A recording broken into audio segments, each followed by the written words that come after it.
নমস্কার বন্ধুরা, আজ আমরা চলে এলাম ব্যান্ডেল লাহিড়ি বাবার মন্দির। এই হচ্ছে লাহিড়ি বাবা মন্দিরের মেন প্রবেশদ্বার।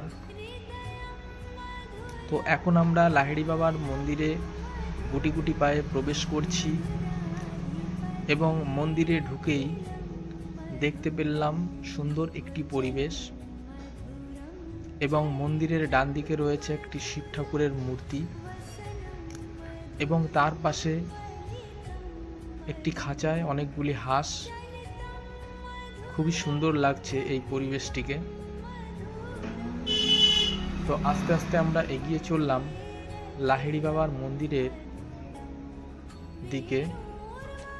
তো ডান পাশে সুন্দর একটি গোলাপের বাগান দেখতে পেলাম।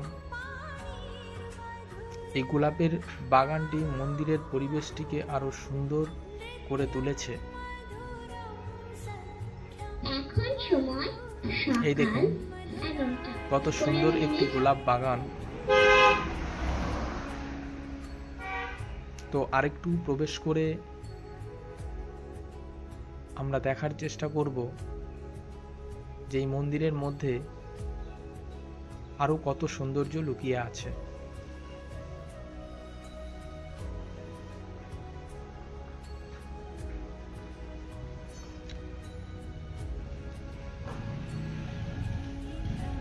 এখানে দেখতে পাচ্ছি সুন্দর কয়েকটি মূর্তি রয়েছে। এখানে একটি সুন্দর কৃষ্ণের মূর্তি রয়েছে। এখানে বাচ্চাদের সুন্দর দোলনা রয়েছে, যেখানে বাচ্চারা অনেকটা টাইম নিয়ে এখানে সময় কাটাতে পারবে। এখানে কয়েকজন মা দুর্গা ঠাকুরকে নিয়ে যাচ্ছেন মন্দিরের উদ্দেশ্যে।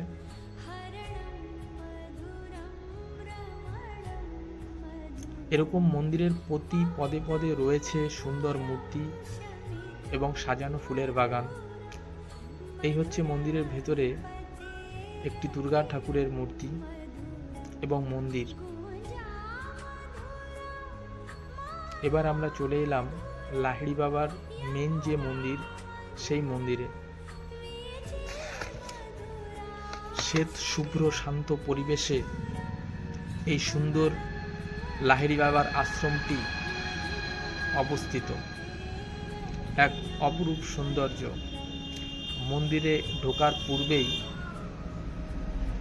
মহাভারতের একটি দৃশ্য আমরা দেখতে পেলাম, যেখানে ভগবান শ্রীকৃষ্ণ এবং অর্জুন রথে রয়েছেন কুরুক্ষেত্রের যুদ্ধের ময়দানে।